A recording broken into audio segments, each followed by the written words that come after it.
Chapter 120, Rusted Key. Chen Ge opened his backpack and placed Xiao in his shirt pocket before picking out the flashlight and the mallet. "What are you doing?" Dr. Gao heard the commotion, so he came out of the bedroom. He saw Chen Ge's weird getup, and he felt a headache coming. "You're just in time." Chen Ge dragged Dr. Gao to the window. "We'll keep in contact. You stay in room 304 and I'll go take a look in room 303.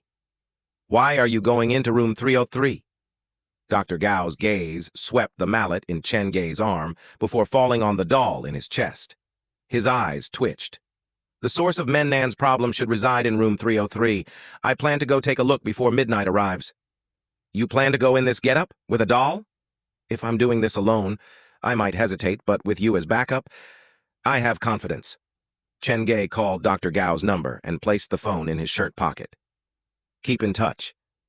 Dr. Gao nodded reflexively. He held the phone in his hands, and the pressure on his shoulders tightened because now he had to look after the safety of 2 patients. "Be careful." Chen Ge climbed out the window. He placed the mallet in his pant pocket and leaned into the wall. With one leg hanging on room 304's window, he used his other leg to kick the window to room 303 open. "Dr. Gao, don't end the call. Get help if anything bad happens." Then, Chen Ge leaned out the window and reached his leg toward room 303's windowsill. His center of gravity was still leaning toward room 304. When his leg found purchase, his hands that gripped room 303's window loosened, and he slowly leaned toward the other window. When most of his body leaning toward room 303's window, he angled his body right at the opening, released his left hand, and used his right hand to grab the windowsill. With a pull on his right hand, Chen Ge moved his body toward room 303. Climbing into the neighbor's room to solve the patient's illness? Dr. Gao wanted to stop Chen Ge, but the man had already disappeared into room 304's window. He had been in this field of work for more than a decade already, and this was the first time he had faced something like this during a diagnosis. Chen Ge slowly angled his body downward and slid through the open window. "I'm finally in." Room 303 had been left vacant since the incident, so the interior design had been left the same. The room was covered in dust, and there were dirty patches all over the walls. The room was dark, and the floor was uneven. After turning on the flashlight, Chen Ge noticed that there was an old and sullied carpet covering the floor of the room. None of the other apartments, including the landlady's room, are carpeted, but this room is? This anomaly attracted Chen Ge's suspicion. A horrible stench was wafting out from underneath the carpet. Chen Ge gripped the edge of the carpet and tore it back. There was not anything scary underneath it. There were merely some old clothes. All the clothes were for gents, and their sizes were about the same, so they probably belonged to the same person. The smell of moldy clothing shouldn't be that pungent. Chen Ge used the mallet to move the clothes away, and soon he discovered something creepy. Several dead sparrows were hidden underneath the clothes. The bodies are intact, so they couldn't have died more than a week ago. When Chen Ge mastered the doll maker's talent, some rudimentary knowledge about dead bodies had also entered his mind. This room hasn't been rented after the incident, but someone has come in within this past week to hide these things under the clothes. The problem had become more troublesome, and this shifted his speculation in a different direction. Wang Haiming died in this room. Unfortunately, I have no clue about the actual location, but that shouldn't matter too much. I shall search the whole room. I'll eventually come up with something. Chen Ge did not find anything else in the living room, so he jumped over the pile of old clothes and entered the bedroom. A metal wire bedroom was leaning against the wall. There were several ancient bookshelves near to the bed, and some books were left on them. The pages were all moldy from the moisture, and they were also releasing a weird smell. Chen Ge examined all the drawers and cupboard. He found nothing, and finally walked into the bathroom. The layout of all the rooms in the apartment building were similar. As he opened the bathroom door, the mirror was staring back at him. With only the light from the flashlight, the Chen Ge in the mirror looked rather different from real life. He did not enter the bathroom but merely leaned in to look from the threshold. There do not seem to be any more clues in this room. The room was small, and Chen Ge had glanced over all the corner already. Standing in the middle of the living room, Chen Ge looked at the pile of clothes hidden under the carpet. "This is weird. All these clothes have bloodstains on them." These few small sparrows would not be enough to soak through so many clothes.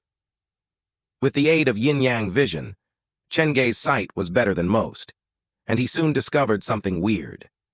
There's something wrong with the clothes. With the mallet in hand, he slowly examined each item of clothing. Finally, he found a very normal gray jacket that was lying at the bottom of the pile. There was dried blood on the shoulder and the back of the clothes. Wang Haiming had probably worn this jacket when he cracked his head on the wall.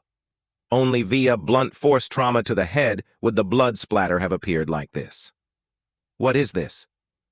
Chen Ge shook the jacket and found something jiggling in the pocket. He reached into it and felt cold steel on his touch. He pulled it out and saw it was a rusted key. I've seen the keys to these apartments. They are flat copper keys, and this key is much larger than those. Chen Ge could not understand why a patient from a mental hospital would possess a key that did not unlock the door to his room. Did he pick it up somewhere outside? But if he did, it doesn't explain why he kept it with him. Chen Ge temporarily did not understand the use of this key, so he held on to it for now. When he turned to leave, his flashlight hit the open window. The glass of the window reflected the shadow of an individual. The tenant in room 302 was leaning his head out of his window to sneak a peek at what was happening over in room 303. Why would he care that I've entered room 303? Chen Ge pretended not to notice and focused on replacing the pile of clothes. However, his mind was spinning. Only the tenants in room 302 and room 304 can enter this room without using the front door. Men Nan in room 304 is the victim, so the sparrows were probably left here by the young man in room 302. But why? Has he been possessed by the creature in room 303 as well? Chen Ge was reminded of the weird actions of the young man. Talking to himself and arguing with the wall, it was so very similar to Wang Haiming's symptoms. Chapter 121. Sleepwalking? Wang Haiming was possessed by something inside the mental hospital, and the thing followed him out when he exited the hospital. Both parties were constantly fighting over the control of his body. Wang Haiming decided to die rather than compromise. The man's weird death and the actions that happened at midnight supported Chen Ge's speculation. After Wang Haiming's death, the thing he carried out with him from the mental hospital probably stayed back in this room. When his body was carried away, there were plenty of police and spectators, so the monster definitely did not show itself. When night came, room 303 was sealed, and the monster had no chance to go look for a new target. Normally speaking, the monster should have been trapped inside this room, but it seems like some contract has been formed between the monster and the young man in room 302 through an unknown method. Having learned the lesson from Wang Haiming, the monster did not attempt a hostile takeover of the man's body. Both parties are in a symbiotic relationship. Chen Ge looked at the sparrows on the floor. The blood has soaked through most of the fabric, something that is not possible with just these sparrows. The contract was probably made a long time ago. He was reminded of the words he heard the young man say. He once yelled, "You guys need to stop forcing me," and the sentence could reveal a lot of information. First, he was forced to do something against his will. Judging from the situation in room 303, the monster had probably forced him to bring it a living sacrifice. A few sparrows would not be able to satisfy the monster, so its demand would increase to like stray cats, stray dogs, or even human. The second point was the young man's verbiage. During the argument, he used the term, "you guys," plural, so he was probably facing more than one monster. This confused Chen Ge. Just what kind of creature had Wang Haiming led out of the mental hospital? After replacing everything, Chen Ge walked toward the window. Due to the issue of the angle, the young man from room 302 did not know that he had been found out. He saw Chen Ge's shadow walk toward the window, and he quickly retreated into his room. One more individual to look out for tonight. Chen Ge climbed out of the window, and his hands gripped the windowsill. As he was about to turn, the corner of his eyes swept the bathroom of room 303. Behind the half-open door stood a long shadow with two different faces. "Who's there?" Chen Ge's hands almost slipped. When he focused his eyes, the thing had disappeared. There was nothing in the bathroom, but a shadow seemed to flash across the mirror. Hanging off the window, it was quite dangerous without safety devices. Chen Ge did not stay and quickly moved back into room 304. "Did you find anything?" Dr. Gao asked out of politeness. "Look at this." Chen Ge retrieved the key from his pocket. "Dr. Gao, are there any locks at your hospital that require a key like this?" Dr. Gao accepted the key from Chen Ge and turned it in his hand.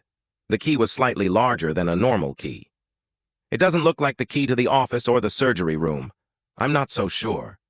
Chen Ge put the key away since he could not get an answer from Dr. Gao.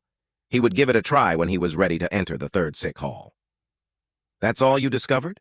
A key?" Dr. Gao ended the call. He had not known what to expect when Chen Ge climbed out the window, but he definitely had not expected him to return with a key. "Don't underestimate this key. It might be the key to what is happening." Chen Ge glanced into the bedroom. "Has Men Nan fallen asleep?" "I don't suggest for him to sleep in room 304. He's afraid of this environment. After he falls asleep here, his mind might give him additional pressure, thus increasing the possibility of a nightmare." Dr. Gao was worried about Men Nan. "Since we have confirmed his illness was due to childhood trauma, we should focus on that and provide the necessary counseling." "Things are not as simple as you think," Chen Ge explained to Dr. Gao patiently. The doctor had not been exposed to the other world, so his way of thinking was restricted. If Men Nan is suffering mainly because of his childhood trauma, then why did his illness surface only after he moved into this apartment? Dr. Gao had no answer to that question. The childhood trauma is part of the manifestation of the problem that lies in this apartment. Something here has seriously triggered him, causing him to fall ill. That is the real source. Chen Ge tried his best to explain the situation without referencing the other world too much. Dr. Gao nodded, even though he still had reservations with regards to Chen Ge's methods, but it was undeniable that the man had cured Wang Xin. Standing from a scientist's standpoint, he wanted to know more about Chen Ge's various ideas and methods, but from the doctor's standpoint, he merely wished for his patients to be cured. Chen Ge could see the hesitation in Dr. Gao's face, and he knew it would be hard to convince the doctor. "Even if we move him away, the nightmare will still happen. Haven't you tried that already? In that case, why not we just let him fall asleep here? The two of us will be by his side, and when he shows any sign of pain, we will wake him up immediately." Psychological therapy was a long and arduous process, and after some consideration, Dr. Gao finally agreed. Following some more discussion, they entered the bedroom, and to their surprise, Men Nan was already on the bed. The young man was exhausted. With his chin on the pillow, he had fallen asleep leaning against the bed. After getting Men Nan into the bed, Chen Ge wanted to examine Men Nan's forehead and neck, but was stopped by Dr. Gao. "Let him sleep." "Okay." Chen Ge pulled 2 chairs over. "We'll do this in rounds. One will stay up until midnight and the other will take over. Whenever there's something wrong, we'll wake him up immediately. You should go and rest for now. Leave this to me." Dr. Gao had Chen Ge sleep on the living room sofa while he stayed in the bedroom to look after Men Nan. Before he arrived, Chen Ge had spent the whole morning working inside the haunted house and the afternoon making the mannequin heads, so he was tired. He switched his phone to vibrate mode and set the alarm for midnight. Lying on the sofa with Xiao beside him, he soon fell asleep. In his dream, he felt a vibration coming from his palm. Chen Ge sat up on the sofa. He looked at the phone. It was midnight. He entered the bedroom and saw the deep frown on Dr. Gao's face.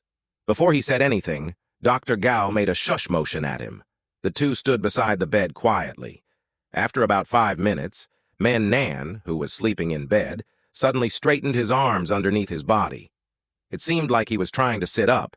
He failed after a few attempts, and the arms flapped weakly beside him like everything that happened earlier was just a dream. "Sleepwalking?" Chen Ge whispered to Dr. Gao. The latter shook his head and pointed at Men Nan's eyes. Chen Ge followed Dr. Gao's finger and realized that Men Nan's eyes were open, but only a quarter of his pupils could be seen. The rest was all white.